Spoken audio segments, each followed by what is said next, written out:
Jadi bekal agama sedini mungkin itu sangat diperlukan, bahkan wajib untuk kita sebagai umat Islam, agar itu tadi kembali, apapun nanti profesi yang kita tekuni, kita menjadi orang yang baik, orang yang tahu ini jalannya yang benar, ini yang keliru.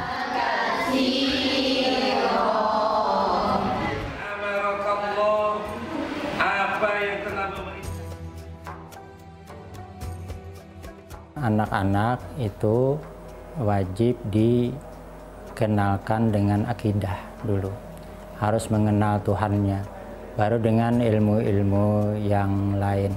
Jadi intinya kalau istilah dalam bahasa Arab itu ada yang artinya belajar di waktu kecil laksana melukis di atas batu, kemudian belajar sudah dewasa itu laksana melukis di atas air.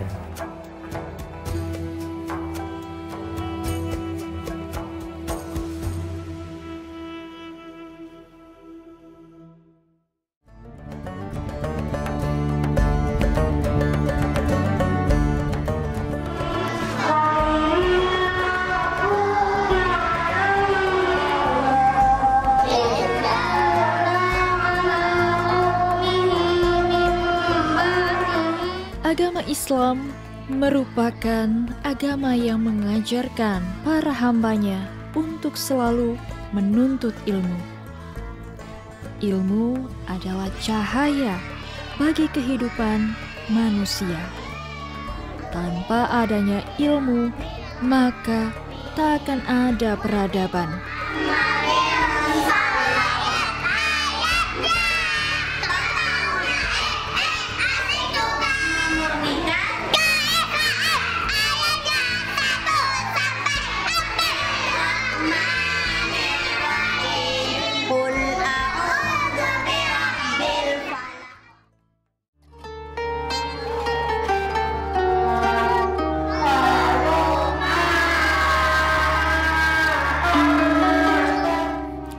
Dalam Al-Quran, Allah berfirman, "Hai orang-orang beriman, apabila dikatakan kepadamu, berlapang-lapanglah dalam majelis, maka lapangkanlah. Niscaya Allah akan memberi kelapangan untukmu. Dan apabila dikatakan, berdirilah kamu, maka berdirilah. Niscaya Allah akan meninggikan orang-orang yang beriman di antaramu dan orang-orang yang diberi ilmu pengetahuan beberapa derajat. Dan Allah Maha mengetahui apa yang kamu kerjakan." Quran Surah Al-Mujadalah ayat 11. Dan berhentilah sebelum berapa tidur bukan banget tidur. Di situ ada Imam Nawawi Al-Bantani mengatakan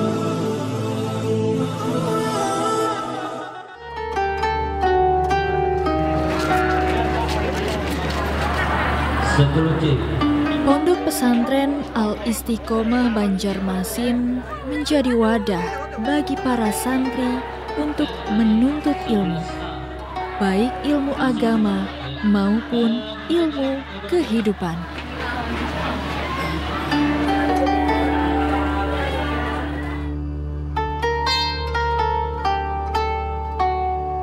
Letaknya yang berada di tengah kota Banjarmasin, Kalimantan Selatan, memudahkan bagi masyarakat sekitar untuk menyekolahkan putra-putri mereka ke pondok pesantren. Pondok Pesantren Al-Istiqomah itu berdiri di tanggal 17 November 1984. Adapun yang melatar belakangi berdirinya Pondok Pesantren Al-Istiqomah itu adalah pada saat itu tidak adanya lembaga pondok pesantren yang berada di kota. Penduduk setempat atau penduduk kota kalau mau memondokkan putra-putrinya, dia harus menempuh jarak yang jauh karena waktu itu pondok-pondok pesantren berada di luar kota ataupun di luar daerah.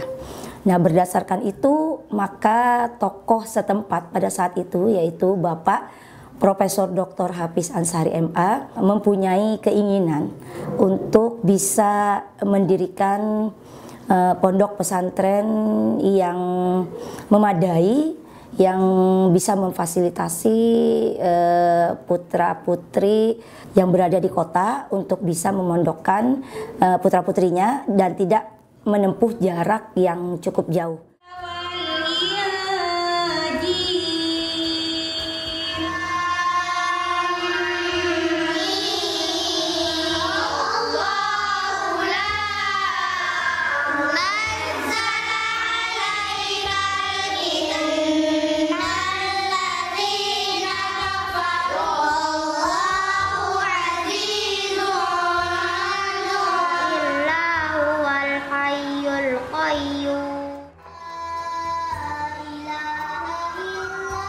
Pondok pesantren kita itu mempunyai jenjang pendidikan yang cukup lengkap, yaitu dari RA, Rodatul Atfal, atau setingkat TK, sampai MI atau setingkat SD, MTS setingkat SMP, dan Madrasah Aliyah setingkat SMA.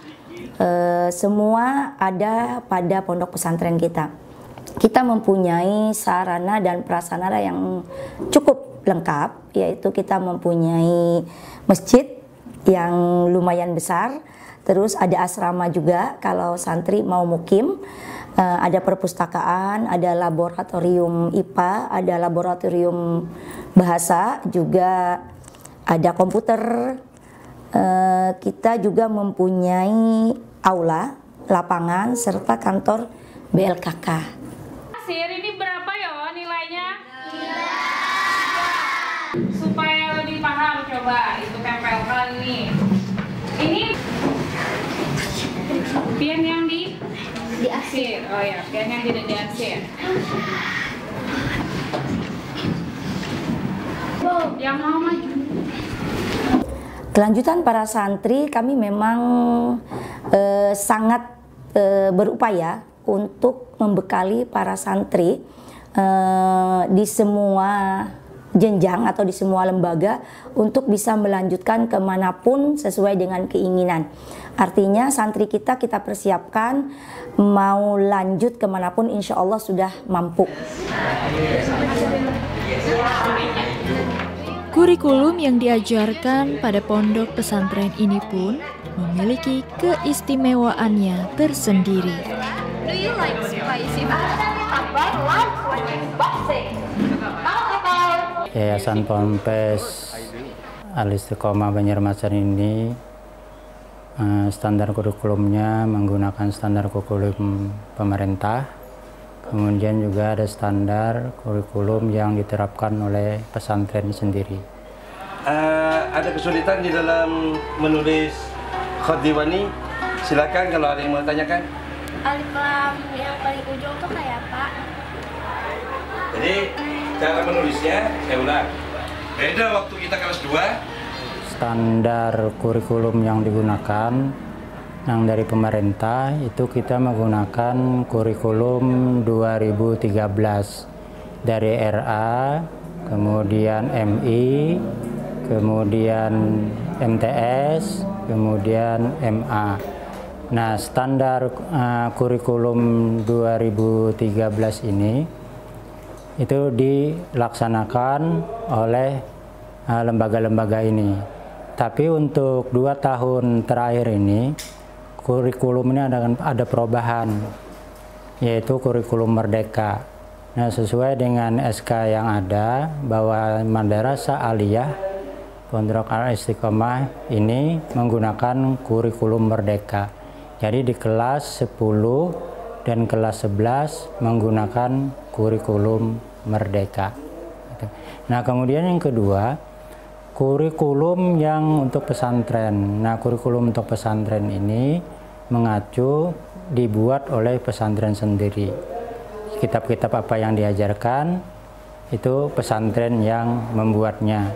Tapi kurikulum itu mengambil di pesantren-pesantren yang ada di Martapura, yang ada di Jawa, tergantung rapat dewan guru alumni dari pesantren-pesantren mana mereka. Wahia wad'ul harbi asyra sinina wa an Usman untuk menjawab mereka. Lalu saya itu dari kaum muslim. Ilmu Islam tertentu yang dijadikan acuan di pesantren ini yang paling utama itu adalah ilmu alat. Ilmu alat itu yaitu ilmu nahwu shorof.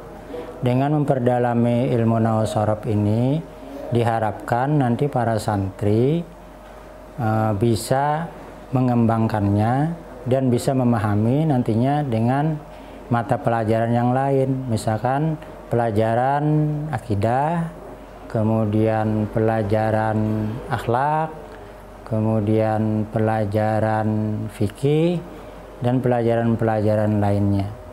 Jadi yang paling diutamakan dulu yang diajarkan di pesantren ini adalah ilmu alat, yaitu nahwu dan shorof.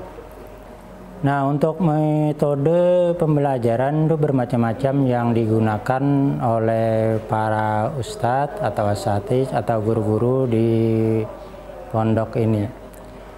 Tapi yang paling banyak metode adalah metode ceramah, yaitu guru menyampaikan kepada para siswa, para santri, gurunya membaca kitabnya, guru membaca bukunya, kemudian disampaikan kepada santri. Itu metode yang pertama.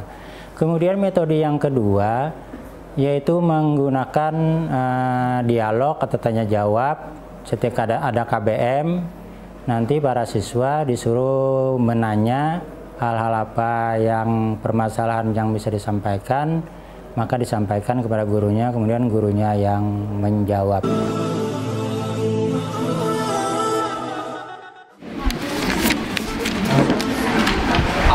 Adapun yang pertama, seperti halnya pondok pesantren pada umumnya, Pondok Pesantren Al-Istiqomah Banjarmasin juga menerapkan ilmu kepesantrenan yang wajib hukumnya untuk diamalkan oleh para santri.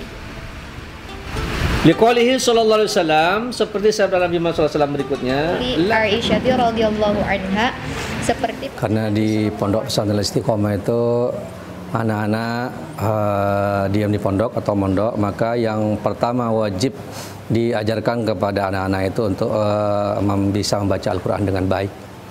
Terus setelah itu di kegiatan selanjutnya untuk mempelajari kitab-kitab yang berkaitan dengan Al-Quran. Karena Al-Quran dan hadis itu sumber daripada ilmu fikih itu dari Al-Quran dan hadis.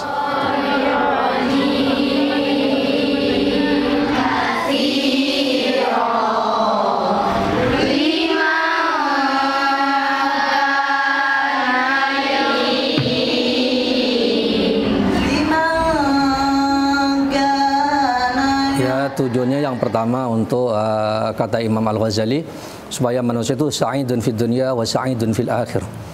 Maka wajib kita pelajari tentang agama. Terus ya kata Syekh Ibn Ruslan, wa kullu man bighairi ilmi ya'maluhu a'maluhu mardudatun la tublu. Barang siapa yang mengerjakan sesuatu yang tanpa ilmu, maka itu tertolak. Surah Al-Baqarah terdiri atas berapa ayat?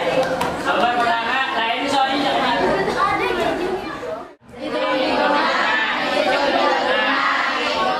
yang pertama anak-anak ditekankan di sini, yang pertama yang paling ringan itu anak-anak ketika masuk ke dalam WC maka harus pakai kaki yang kiri dan baca doa.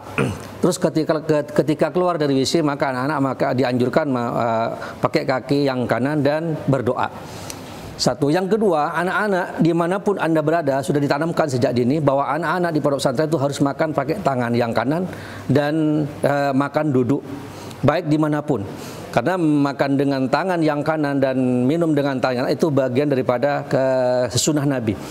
Kalau kita makan dengan tangan yang kiri atau meminum dengan tangan itu bagian dari gawian setan atau di pekerjaan setan. Gitu. kita mau baca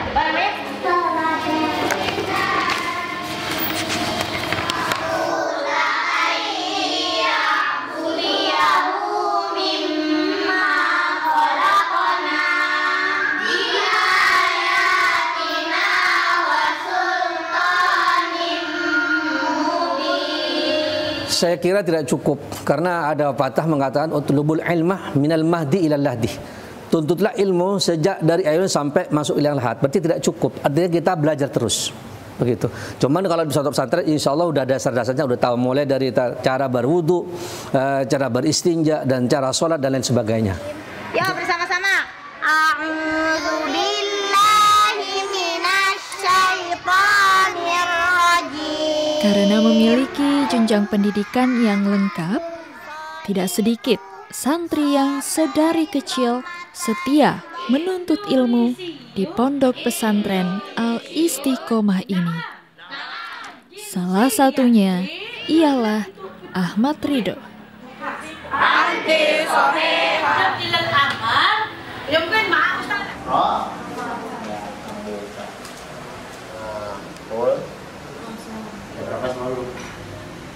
Saya sekarang berada di kelas 12 Madrasah Aliyah Al-Istiqomah Banjarmasin.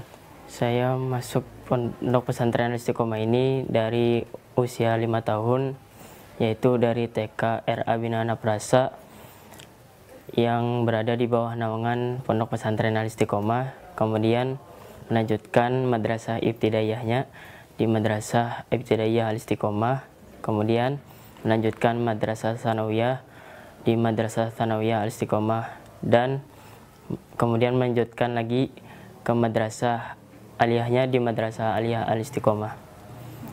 Adapun ilmu yang saya dapat dari pondok pesantren Al-Istiqomah ini terutama di bidang agama seperti ilmu alat, nahwu shorof, tafsir dan lain sebagainya, dan ilmu pengetahuan umum seperti diantaranya bahasa Indonesia, matematika, dan bahasa Inggris.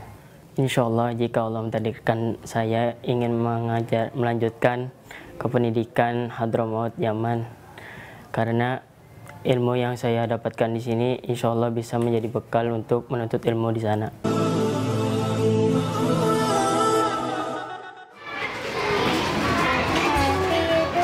Kurang nyari suaranya. Abaku syadaru. Ya, siap menunjuk? Siap menunjuk?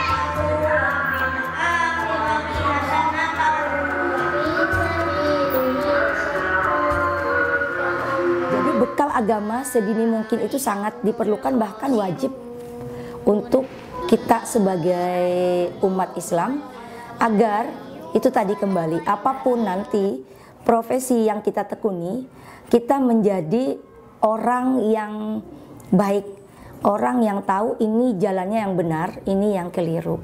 Jadi profesi apapun sebenarnya bagus, cuman tergantung kita dalam menjalankan. Kalau basicnya sudah, agamanya sudah bagus, karakternya sudah tertanam, insya Allah profesi apapun akan membawa dia dan masyarakat yang ada di sekitarnya menjadi lebih bagus.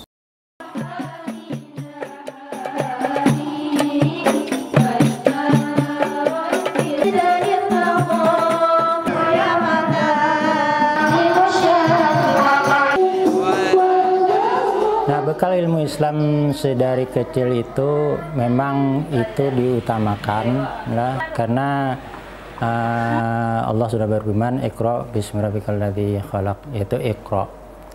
Iqra, bacalah. Bacalah itu berarti disuruh belajar. Nah, untuk pembelajaran pertama anak-anak itu wajib dikenalkan dengan akidah dulu. Harus mengenal Tuhannya, baru dengan ilmu-ilmu yang lain.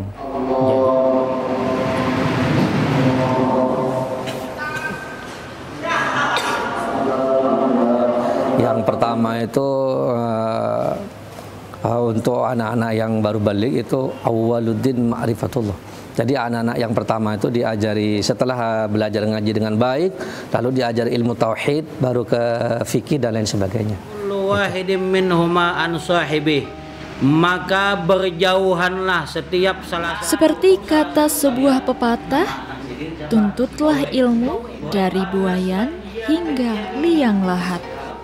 Bahwa mencari ilmu itu hendaknya dilakukan sejak masih kecil hingga akhir hayat.